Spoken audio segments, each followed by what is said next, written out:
आप देख रहे हैं वीआईपी न्यूज। मैं हूं आपके साथ शुभांगी ठाकुर। बढ़ते हैं खबरों की ओर। राजधानी में बूढ़ा तालाब के सामने धरना स्थल पर अब केवल 100 की संख्या में ही प्रदर्शनकारी शांतिपूर्ण आंदोलन कर सकेंगे। इसके लिए भी प्रशासन से विधिवत अनुमति लेनी होगी। बूढ़ा तालाब के सामने के वर्तमान धरना स्थल पर केवल शांतिपूर्ण आंदोलन की ही अनुमति रहेगी। यहाँ किसी भी प्रकार की रैली या जुलूस की अनुमति नहीं होगी। Chhattisgarh chamber of commerce, Sarafa association और स्थानीय पार्षद सहित आमजनों ने भी इस स्थल को जनता को हो रही असुविधा को देखते हुए अन्यत्र स्थानांतरित करने की मांग की थी। सुनो सरकार कहीं देर इसकी हम आवाज ले पूरा करूं, कोई का पूरा करिस हर गरीब आदमी। मुख्यमंत्री भूपेश बघेल के भेंट मुलाकात कार्यक्रम में बदलाव हुआ है। सीएम बघेल सरगुजा के अंबिकापुर और सीतापुर विधानसभा क्षेत्र का दौरा छोड़कर आज दिल्ली जाएंगे। मिली जानकारी के मुताबिक दिल्ली में CWC की बैठक में शामिल होंगे। चिंतन शिविर के एजेंडे को लेकर बैठक है। आपको बता दें कि मुख्यमंत्री भूपेश बघेल भेंट मुलाकात के माध्यम से आम लोगों से सीधा संवाद करते हुए नजर आ रहे थे और लापरवाही पूर्वक काम करने वाले अधिकारियों को सस्पेंड भी करते हुए दिखाई दे रहे थे। और तालियां ऐसा हो कि जान आ जाए। खाए पर चल था, लेकिन 10,000 रुपये खड़े मिली को। पूरे देश में यात्री ट्रेनों के रद्द होने का सिलसिला जारी है। वहीं राजनांदगांव रेलवे स्टेशन से होकर गुजरने वाली 4 में से 3 लोकल ट्रेनों को रद्द कर दिया गया है। साथ ही 30 में से 2 एक्सप्रेस ट्रेनों को भी रद्द किया गया है, जिसके कारण यात्रियों की परेशानी बढ़ गई है और यात्री जो कि टिकट भी रद्द हो रही है। कहीं आने जाने के लिए यात्रियों को असुविधा का सामना करना पड़ रहा है। पूरे देश में ट्रेनों का रद्द होने का सिलसिला जारी है। यात्री ट्रेनों के रद्द होने से यात्री परेशान है और यात्रा नहीं कर पा रहे हैं। अगर यही स्थिति बनी रही तो समस्या खड़ी हो सकती है।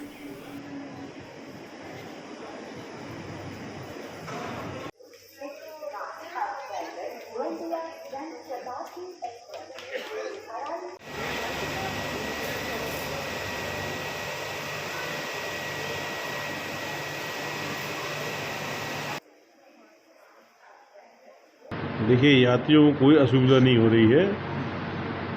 इस स्टेशन में टोटल 3 लोकल को रद्द किया गया है, जो 24 मई तक रद्द हैं, और 4 लोकल चलती थी, 3 रद्द हैं, 1 चल रही है।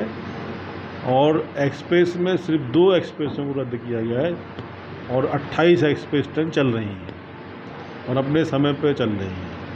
रेलवे प्रशासन की ओर से 7 मई को दुर्ग से दरभंगा के लिए, नागपुर से दरभंगा के लिए एक एग्जाम स्पेशल ट्रेन चलाई जा रही है। तो यात्रियों को कोई असुविधा नहीं हो रही है। कुछ ट्रेनों को समय पे जो नहीं चल पा रही उनको चलाने की कोशिश की जा रही है। राजनांदगांव जिले के डोंगरगढ़ जनपद पंचायत के ग्राम रामाटोला की महिला एवं आदिवासी सरपंच द्वारा SP ऑफिस और डोंगरगढ़ पुलिस थाने में जनपद सदस्य महेश सेन के खिलाफ शिकायत दर्ज कराई गई थी, जिसमें जनपद सदस्य महेश सेन पर महिला सरपंच द्वारा उन्हें अपशब्द कहने की बात कही गई थी, जिसके बाद बीते दिन डोंगरगढ़ पुलिस ने जनपद सदस्य महेश सेन को आखिरकार गिरफ्तार कर लिया है। थाना पंजाब में एक शिकायत पीड़िता सरपंच महोदया रामटोला के द्वारा एक आवेदन दिया गया था, जिसमें उनके साथ जाति सूचक गाली गलौज किया गया है। उसमें जांच करने के बाद जीरो में टाइमिंग करके क्योंकि घटना स्थल डोंगरगढ़ थाना क्षेत्र का है, तो डोंगरगढ़ में उसको नंबरिंग की गई है। और क्योंकि यह अनुसूचित जाति जनजाति संबंधित मामला है, उसकी विवेचना राजपत्रित अधिकारी द्वारा किया जाता है। तो उसमें अभी वर्तमान में गवाहों का कथन देने के बाद घटनास्थल गंजनी नक्शा तैयार करने के बाद आज महेश सेन की गिरफ्तारी की गई है और इसमें उसको रिमांड में भेजा जा रहा है। कवर्धा पुलिस ने चंद घंटों में हत्याकांड के पति पत्नी को गिरफ्तार कर लिया है। पत्नी की इज्जत में हाथ डालने के कारण पति ने सब्बत से मारकर घटना को अंजाम दिया है। सिटी कोतवाली क्षेत्र के सरोधा मार्ग में फार्म हाउस के सामने पुलिस को खून से सनी लाश मिली थी। लाश की पहचान भुवन गंधर्व के रूप में हुई थी। पुलिस ने शव का पंचनामा कर पोस्टमार्टम के लिए भेजकर आसपास छानबीन कर फार्म हाउस के चौकीदार जगत यादव से पूछताछ की, लेकिन आरोपी पुलिस को लगातार गुमराह कर रहा था। पुलिस को पता चला कि फार्म हाउस में आरोपी पति और पत्नी रात में भी सोते थे, इसलिए घटना की रात दोनों फार्म हाउस में नहीं थे और हत्या की घटना पता चलने के बाद भी वे सुबह देर तक फार्म हाउस नहीं आए थे। तो पुलिस को दोनों पर शक हुआ। तब पुलिस ने आरोपी की पत्नी त्रिवेणी बाई से कड़ाई से पूछताछ की तो आरोपी ने जुर्म कबूल किया। किसी अपराध की होने की आशंका ज्ञात हुआ। इसी आधार पर उस अज्ञात व्यक्ति की शिनाख्ती का प्रयास किया गया, जो बाद में भुवन गंधर्व के रूप में घोटिया रोड निवासी के रूप में पहचान हुई। उसके पहचान होने के बाद में जो मौके की परिस्थिति थी, उसके शरीर की चोट थे, उसको गंभीर घटना मानते हुए, हत्या का अपराध मानते हुए शुरू से उसमें पता तलाशी का प्रयास किया गया।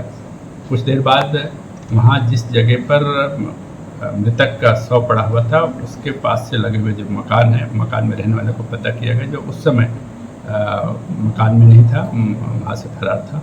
गांव से उसको बुलाकर पूछताछ किया गया, जो उसके द्वारा बताया गया कि रात में यहाँ से गांव चला गया था। बाद में उससे हिम्मत अमले से पूछताछ की गई, तो उसके द्वारा हत्या का अपराध कायद किया जाना स्वीकार किया और हत्या में प्रयुक्त जो उसके यहाँ सब्बल और हत्या के समय में पहने खून आलूदा कपड़े अपने बरामद किया गया। रायगढ़ जिले के सारंगगढ़ में महल का पारंपरिक झंडा बदलने का मामला सामने आया है। दरअसल सारंगगढ़ राजमहल गिरिविलास पैलेस के ऊपर लगे झंडे, जो कि आदिवासी प्रतीक माने जाते हैं, जिसे अज्ञात व्यक्ति द्वारा झंडा बदलकर भगवा ध्वज लहरा रहा है।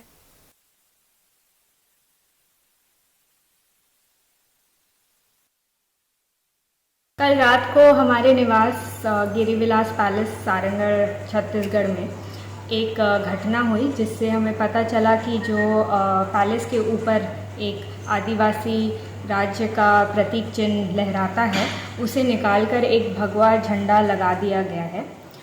इस वारदात से कोई चोरी नहीं हुई है, प्रॉपर्टी में कुछ डैमेज नहीं हुआ है, तो इससे हमें ये लगता है कि ये जो एक घटना घटी है, इसके पीछे एक पॉलिटिकल मैसेज देने का मकसद है। ये भी ज़रूरी है बात ध्यान रखने के लिए कि ये जो घर है, ये कोई साधारण घर नहीं है, ये एक कांग्रेस के सबसे पुराने आदिवासी परिवार का घर है। यहाँ पे मध्य प्रदेश के एक पूर्व आदिवासी मुख्यमंत्री रह चुके हैं और उनके परिवार के कई सदस्य यहाँ पे सांसद और विधायक रह चुके हैं।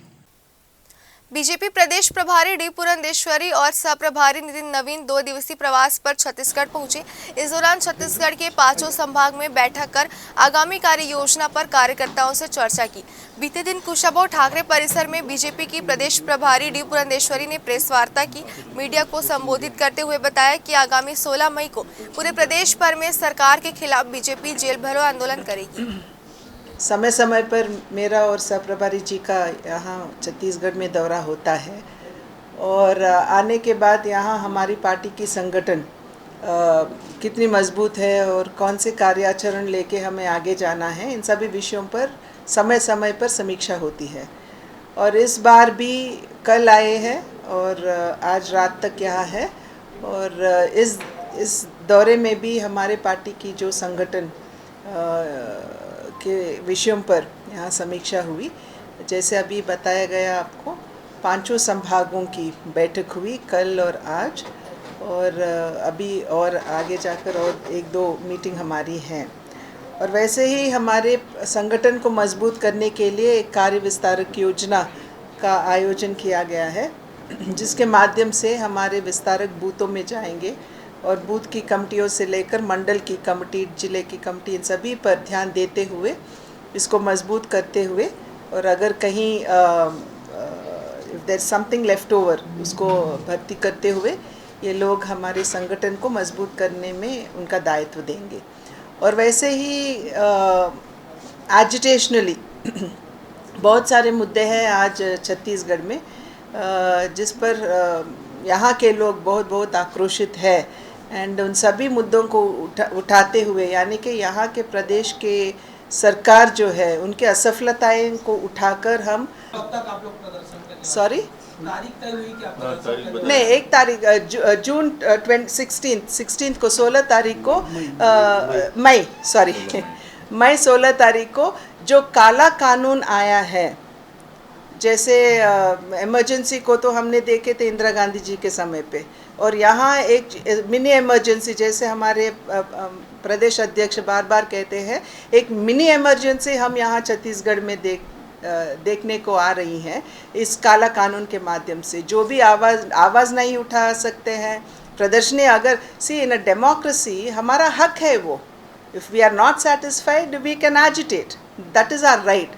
और उसको दबाते हुए ये काला कानून लेके आना, इसलिए हमने एक जेल भरो कार्यक्रम लिए हैं जिसमें हमारा पूरा का पूरा प्रदेश भर के हमारे कार्यकर्ता जेल जाएंगे, जेल भरेंगे। मुख्यमंत्री भूपेश बघेल इन दिनों सरगुजा संभाग के दौरे पर हैं। बीते दिन भेंट मुलाकात में लो वोल्टेज की समस्या की शिकायत मिलने पर मुख्यमंत्री भूपेश बघेल ने प्रेमनगर में विद्युत सब स्टेशन की घोषणा की, साथ ही चौरी पहाड़ स्थित देवस्थल में सुविधाओं के विस्तार की भी घोषणा की है। मुख्यमंत्री सुगम सड़क योजना के तहत सड़कों को ठीक करेंगे। प्रशासनिक सुविधाएं सुलभ करने के लिए उमरेश्वरपुर में उप तहसील की घोषणा भी की है। कितना गोबर भेजे अब तक के? 40,000 रुपया गोबर बेचे। बड़ा पैसा आ गया। क्या किए पैसा का? कपड़ा लत्ता लिए। बहुत बढ़िया, बधाई, ताली बजा स्वागत करेंगे। ये हमारे लिए बिल्कुल आदेश ही होता है। तो मैं सबसे पहले प्रेमनगर उमेश्वरपुर में जो लो वोल्टेज की समस्या है उसे दूर करने के लिए बिजली सब स्टेशन लगाने की घोषणा करता हूं ताकि लो वोल्टेज की समस्या दूर हो।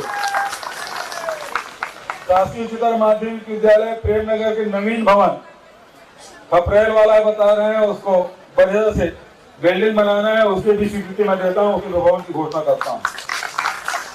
नवापाड़ा कला से गेजी मार्ग और वहाँ जो पुल नौ पिलर खड़े हुए हैं, गिर भी रहा है, तो नए पुल बनाने की घोषणा करता हूँ। साथ ही जितने भी सड़क वगैरह जो मांग किए हैं तो करेंगे ही। चौरी पहाड़ रायपुर सांसद सुनील सोनी ने बीते दिन प्रेस वार्ता कर महत्वपूर्ण जानकारी मीडिया से साझा की। उन्होंने कहा कि बहुत सारे लोगों को अपने अधिकारों के बारे में जानकारी नहीं है। प्रधानमंत्री नरेंद्र मोदी ने उपभोक्ता संरक्षण अधिनियम 219 बनाया है। इसके अंतर्गत रेरा में उपभोक्ता शिकायत करके न्याय पा सकता है। जो लोग हाउसिंग बोर्ड बिल्डर्स से मकान लेते हैं उनको काफी दिक्कतों का सामना करना पड़ता है। ऐसे में रेरा से शिकायत करने से 90 दिनों में उस पर कार्रवाई की जाएगी। देश की अर्बन डेवलपमेंट कमेटी की एक आवश्यक बैठक हुई थी। उसमें देश के भारत सरकार के सेक्रेटरी, जॉइंट सेक्रेटरी, अपर सेक्रेटरी, सारे वरिष्ठ अधिकारी उसमें उपस्थित थे। देश में बहुत सारे लोगों को अपने अधिकारों के बारे में मालूम नहीं है। खासकर जो लोग हाउसिंग बोर्ड या प्राइवेट बिल्डर्स लोगों से मकान लेते हैं और वो परेशान रहते हैं और भटकते रहते हैं, उनको न्याय नहीं मिलता। प्रधानमंत्री मोदी जी ने उपभोक्ता संरक्षण अधिनियम 219 बनाया और इस अधिनियम के अंतर्गत जो भी उपभोक्ता है, यदि उसकी धनराशि वापस नहीं हो रही है, कब्जा नहीं मिल रहा है, अगर उस मकान के अंदर में गुणवत्ता नहीं है, जो सहमति से अधिक धनराशि की मांग करता है और या फिर कपटपूर्ण मुद्दे लाता है, ऐसे 14 प्रकार होते हैं जिसमें किसी भी प्रकार का अगर उसको तकलीफ़ होती है तो वो जो है उपभोक्ता जो है, रेरा जो है, वो जिला और प्रदेश के अंदर में जा सकता है और जिला और प्रदेश के अंदर भी अगर उसकी सुनवाई नहीं होती है तो सीधा भारत सरकार के उपभोक्ता संरक्षण कार्यालय में अगर वो ईमेल करेगा या वहाँ पर मैसेज करेगा या वहाँ पे वो आपत्ति दर्ज करवाएगा तो वहाँ से उसको न्याय मिलेगा। उसके लिए ज़रूरी चीज़ ये है कि वो उपभोक्ता हो।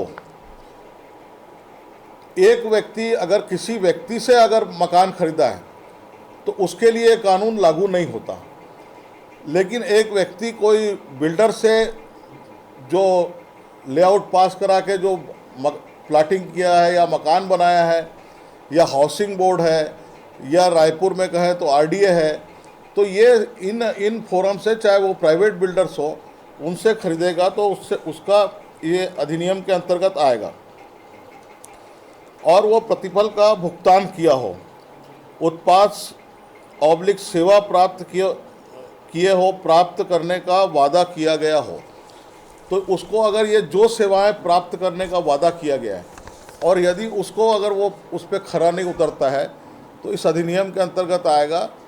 राजनांदगांव में जिला एनएसयूआई द्वारा बीते दिन बड़ी संख्या में सिविल लाइन स्थित सांसद संतोष पांडे कार्यालय का घेराव किया गया। साथ ही देश के पीएम नरेंद्र मोदी का पुतला दहन भी किया गया। इस दौरान बड़ी संख्या में एनएसयूआई के कार्यकर्ता और पुलिस मौजूद रही। बता दें कि छत्तीसगढ़ एनएसयूआई अध्यक्ष नीरज पांडे के आह्वान पर देश भर में बंद ट्रेनों को शुरू करने की मांग को लेकर यह घेराव किया गया था। आज छत्तीसगढ़ एनएसयूआई प्रदेश अध्यक्ष नीरज पांडे जी के आदेशानुसार पूरे देश में कोयले की कमी के कारण जो 1100 ट्रेनें रद्द हुई है, जिसमें 520 एक्सप्रेस ट्रेनें एवं 580 पैसेंजर ट्रेनें रद्द हुई है, जिसमें साथ ही छत्तीसगढ़ में 30 ट्रेनें रद्द हुई है, जिससे व्यापारियों को आयात निर्यात में बहुत बुरा प्रभाव पड़ रहा है। साथ ही आम जनता को महंगाई की मार झेलनी पड़ रही है। इसके विरोध में आज हमने राजनांदगांव सांसद संतोष पांडे के कार्यालय के सामने नरेंद्र मोदी का पुतला दहन किया। साथ ही सांसद संतोष पांडे के कार्यालय का घेराव करने राजनांदगांव एनएसयूआई के सभी साथी पहुंचे। एनएसयूआई द्वारा निजी आवास पर प्रदर्शन किए जाने को लेकर सुनील सोनी का बयान सामने आया है। उन्होंने कहा है कि व्यक्तिगत निजी स्थान पर जाकर इस तरह उपद्रव करना अनुचित है। मेरे घर के लोग भयभीत हो गए थे। सीएम भूपेश बघेल इसमें कार्रवाई अगर नहीं करते हैं तो उनके और मंत्री के घर बाहर हम लोग भी ऐसा ही प्रदर्शन करेंगे। व्यक्तिगत निजी स्थान में, जबकि मुझको सरकार के माध्यम से कार्यालय आवंटित है। मेरे घर में बच्चे हैं, सब भयभीत हो गए थे। मैं जब कार्यालय में मीटिंग में बैठा था, लगातार 10-15 मिस कॉल आए। तब मैंने बाहर पता किया, बात करके अपने घर में, तो ये लोग उपद्रव मचा रहे थे। पुलिस थी नहीं वहाँ पर। एक तरफ भूपेश बघेल जी कानून बनाते हैं कि कोई आंदोलन नहीं कर सकता, कोई धरना नहीं कर सकता, और ये कांग्रेस के, युवक कांग्रेस के लोग जो हैं जिस प्रकार का कृत्य किए हैं, मैं इसको आपत्तिजनक मानता हूं और आपराधिक मानता हूं। इस बात को मैंने एसपी से फ़ोन से मैंने कहा है कि उनके खिलाफ में मामला दर्ज किया जाए। इस प्रकार के जो कृत्य है उसको पुनरावृत्ति करने का वो हिम्मत ना करे। ये कानून केवल भारतीय जनता पार्टी के लोगों के लिए नहीं है। ये सर्व अगर कानून बना है तो उसको होना चाहिए, उसका पालन होना चाहिए। और भूपेश बघेल जी अगर इस पर कार्रवाई नहीं करते तो हम भी जो है उनके घर के सामने या मंत्री के सामने आने वाले समय के अंदर हम भी ऐसा उपद्रव करेंगे, पुलिस हमको पकड़ के दिखाए। छत्तीसगढ़ भाजपा कोर कमेटी की बैठक कुशाभाऊ ठाकरे परिसर में हुई। इस बैठक में प्रदेश प्रभारी डी पुरंदेश्वरी मौजूद रही। बैठक में अगले 3 महीने की कार्य योजना पर चर्चा हुई। प्रदेश प्रभारी डी पुरंदेश्वरी ने रायपुर संभाग के विधायकों और पदाधिकारियों से आने वाले 2023 के चुनाव के संबंध में महत्वपूर्ण टिप्स भी दिए हैं।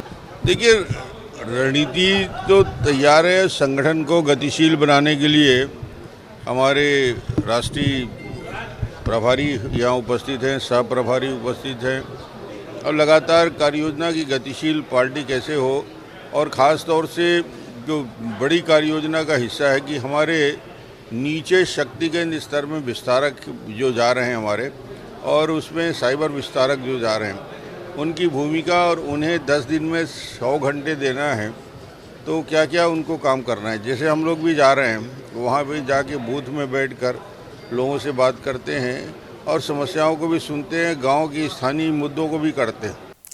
अगली खबर सरगुजा से, जहां राष्ट्रपति के दत्तक पुत्र कहे जाने वाले 1 दर्जन पहाड़ी कोरवा पिछड़ी जनजाति की 8 से 10 एकड़ जमीन पर गांव के शिक्षक द्वारा धीरे धीरे कुछ रुपए देकर सादे कागज में जमीन को बिक्रीनामा करवा लिया गया था, जिसकी शिकायत पूर्व में कुछ पहाड़ी कोरवा विधायक और सरगुजा कलेक्टर से भी की गई, लेकिन आज तक अधूरी जाँच कर अधिकारियों का स्थानांतरण होने के कारण शिक्षक द्वारा दबाव बनाकर जमीन पर कब्जा किया गया, जिससे पिछड़ी जनजाति पहाड़ी कोरवा के लोगों का जीवन स्तर बद से बदतर होता जा रहा है। पूरा मामला लखनपुर विकास खंड के ग्राम पंचायत लोजगी के ग्राम जामझोर का है।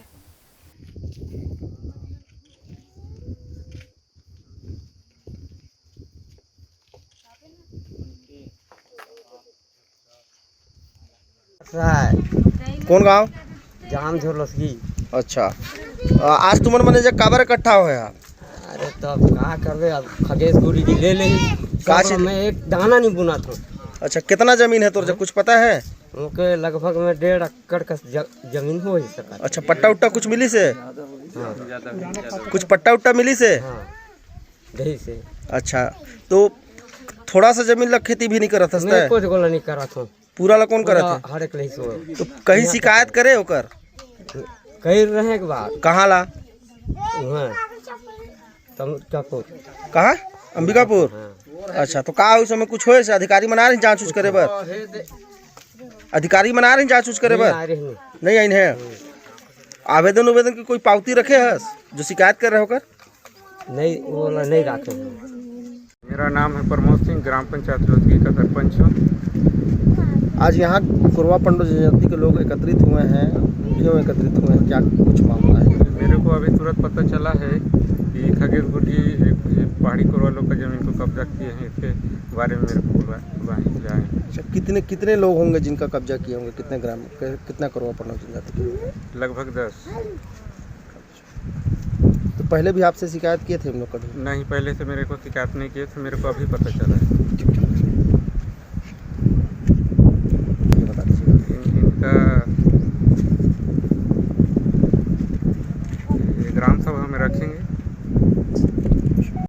मैं उप सरपंच। अच्छा, यहाँ आप लोग जैसे कोरवा पहाड़ी कोरवा जनजाति के लोग यहाँ एकत्रित हुए हैं, क्या कुछ मामला है ये बताइए? जमीन के लिए सब जमीन भेला गुरुजी हड़प लिए थे। कौन गुरुजी, कहाँ के? खगेश गुरुजी। अच्छा, कैसे हड़प लेते? तो मैं गहना करे रहे, तो पैसा फिरात रहे, तो पैसा ला नहीं ले भाई बापुर का खाए रही पैसा ला, तो पूछे तो कैसे 9,500 है पैसा ला दे देवे कही, तो लेच के देत रहे, गवा लेके जाए रहे, तो पैसा ला कैसे नहीं ले कहीं से रहा कही। कितना कोरवा जनजाति के लोग मन है जगह बताओ, जेमन के जमीन ला कब्जा करके रखे? लगभग 10 जन हो। 10 जन कौन कौन है, नाम बतावा जेमन के जमीन ला कब्जा करके रखे? सुंदर फूलचंद कला, रामनंदन, सिया, बिशुन, सुखलाल, मुन्ना, सुंदर साय का, चैतराम का, दिलबोर। अच्छा, तो एमन मन के पट्टा है सबकर पट्टा मिली से? पट्टा है मिली से। अच्छा, तो एमन मन अभी खेती करत हैं कि नहीं यहाँ? वो जो जमीन में पट्टा मिली से वो जमीन में खेती करत है? खेती और ला तो कमाई देते नहीं है। कौन कमाई नहीं देते? खगेश। तो तुम एकर शिकायत कहीं ला करे रहा? आधा का तो शिकायत करे हैं, आधा का नहीं करे। कहाँ शिकायत किए थे आप लोग? कलेक्टर जी। अच्छा, कितना दिन पहले कर रहा? कितना दिन हो तो जी? कितना समय? धान जैसे लगात रहे, रोपा लगात रहे सब। अच्छा, तो अभी तक कोई अधिकारी मैंने यहाँ आके जांच उच करी? हाँ, करी नहीं। तो का पाइनो में और का तो मतलब बोले ओमन तो ये पूरा कला तो ओमन नहीं जांच करी, बस तुझे कला जांच करी। केकर जमीन जांच करी? फूलचंद कला और रामनंदन। अच्छा, तुम्हें का पाइन का कहे? तो मैं कहीं भाजपाइयों ने धमतरी के मगर लोड ब्लॉक अंतर्गत करेली बड़ी पुलिस पर हर काम को पैसे लेकर करने का आरोप लगाया और विरोध के तौर पर चौकी से कुछ दूर करेली बड़ी के बाजार चौक के पास एक पोस्टर लगाया है जिसमें लिखा है कि बड़ी करेली थाना आए तो कृपया पैसे लेकर आए, यहाँ बिना पैसे के कोई काम नहीं होता। कौन हो जी? सूरजपुर में मुख्यमंत्री भूपेश बघेल ने प्रेस वार्ता की। प्रतापपुर और भटगांव विधानसभा के दौरे के दौरान ग्रामीणों की समस्याएं सुनी और घोषणाओं पर चर्चा की। उन्होंने भाजपा के प्रभारी सचिव के बयान जिसमें प्रदेश में 2023 के चुनाव में भाजपा नरेंद्र मोदी और अमित शाह के बड़े चेहरे पर चुनाव लड़ने की बात का पलटवार भी किया और कहा कि डॉक्टर रमन सिंह खुद को भाजपा में प्रदेश का छोटा चेहरा मानते हैं। देखिए, जहाँ तक कि इस बात मामले में पहले भी सवाल किया गया, जहाँ तक कि महाराज साहब की बात है, महाराज साहब कई बार प्राइवेट हेलीकॉप्टर में दौरा करते हैं, कई बार शासकीय हेलीकॉप्टर को उपयोग करते हैं। इस समय भी उनको हेलीकॉप्टर उपलब्ध कराया गया। अभी तो उस दिन कैबिनेट मीटिंग हुई, उन्होंने हेलीकॉप्टर मांगा दिया गया, वहाँ भी उपलब्ध कराया गया। खुद निजी हेलीकॉप्टर में जाना चाहते हैं तो कौन रोक सकता है। दूसरी बात ये है कि जहाँ तक के अधिकारियों के मिलने की बात है तो उसमें मैंने स्पष्ट कर दिया था पहले भी कि जब कोई भी प्रभारी मंत्री, जिले के प्रभारी मंत्री जाते हैं तो निश्चित रूप से कलेक्टर उसे मिलने जाते हैं, मीटिंग करते हैं। दौरे में कहीं जाते हैं तो कहीं पे एसडीएम होते हैं, कहीं एडीएम होते हैं, कहीं एडिशनल एसपी होते हैं साथ में। लेकिन जब विभागीय मंत्री जाए दौरे में प्रदेश के तो निश्चित रूप से उस विभाग के अधिकारी उनके साथ मौजूद हैं। हम लोग भी मध्य प्रदेश में, छत्तीसगढ़ में मंत्री रहे हैं और हम लोगों का अनुभव यही है कि जब किसी प्रभारी जिले में जाते थे तो निश्चित रूप से डिस्ट्रिक्ट कलेक्टर साथ में होते थे, और जब प्रभारी विभागीय दौरा हमारा होता था तो विभाग के अधिकारी होते थे। इसमें भारतीय जनता पार्टी के लोगों के बारे में इस प्रकार से बयान देना, मतलब वो जानबूझ के 15 साल सत्ता में नहीं रहते तो इस प्रकार के बयान दे तो समझ आता है। 15 साल वो सरकार में रहे, उसके बाद उसकी स्मृति इतनी क्षीण हो गई है कि 3.5 साल में सब। नियमितीकरण की मांग लिए राज्य के मनरेगा कर्मचारी अनिश्चितकालीन हड़ताल पर हैं, जिससे रोजगार गारंटी का काम प्रभावित हुआ है। मनरेगा कर्मचारी संघ का कहना है कि विगत 16 साल से वे कार्यरत हैं, बावजूद इसके सरकार उन्हें नियमित नहीं कर रही है। आंदोलनकारियों ने सरकार से मांग की है कि जैसे हिमाचल प्रदेश सरकार ने आकस्मिक वित्तीय राशि से मनरेगा कर्मियों को नियमित किया है, वैसे ही छत्तीसगढ़ में भी उन्हें नियमित किया जाए। मैडम, हमारी मांगे तो एक ही है, जो शासन ने जन घोषणा पत्र में उल्लेख किया था कि नियमितीकरण करेंगे करके, तो वही हमारी मांगे हैं कि नियमितीकरण जन घोषणा पत्र को आत्मसात करते हुए सभी मनरेगा कर्मियों को नियमित किया जाए। निश्चित तौर पे कांग्रेस सरकार ने अपने जन घोषणा पत्र पे हमारे वादों को अंकित किया था। उन्होंने 10 दिवस पे नियमितीकरण का वादा किया था। उसके पश्चात भी हमारी मांगे जस की तस थी। उसके पश्चात माननीय मंत्री महोदय जी हमारे मंच पे आए, उन्होंने कहा ये साल किसानों का है, अगला साल कर्मचारियों का है। उसके बाद कोरोना काल आया, कोरोना काल में समस्त मनरेगा कर्मचारियों ने काफ़ी वर्क किया, जिसकी वजह से जो बेरोजगारी दर है पूरे छत्तीसगढ़ में 0.6%, जबकि राष्ट्रीय दर 7.58 है। तो इससे यह एहसास होता है कि मनरेगा कर्मचारियों ने अपना कर्तव्य का निर्वहन हुआ। जैसे ही कोरोना काल समाप्त हुआ, हमने अपने परिवारों की चिंता की और शासन ने अपने जो जन घोषणा पत्र में जो अपनी बातों को कहा, उसी को लेकर हम लोगों ने हड़ताल प्रारंभ की। निश्चित तौर पर हमारी मांगे अभी तक नहीं सुनी गई है। हम लोग 4 अप्रैल से मतलब यहाँ पे धरना स्थल पे बैठे हुए हैं। हम लोगों का 2 सूत्री मांग है। पहला है हम लोगों का जन घोषणा पत्र को आत्मसात करते हुए समस्त मनरेगा कर्मचारी को नियमितीकरण, और दूसरा है रोजगार सहयोग का ग्रेड पे निर्धारण करते हुए सिविल सेवा नियमावली 1966 नियमावली लागू किया जाए। इस बुलेटिन में फिलहाल इतना ही। बने रहिए वीआईपी न्यूज़ के साथ। नमस्कार।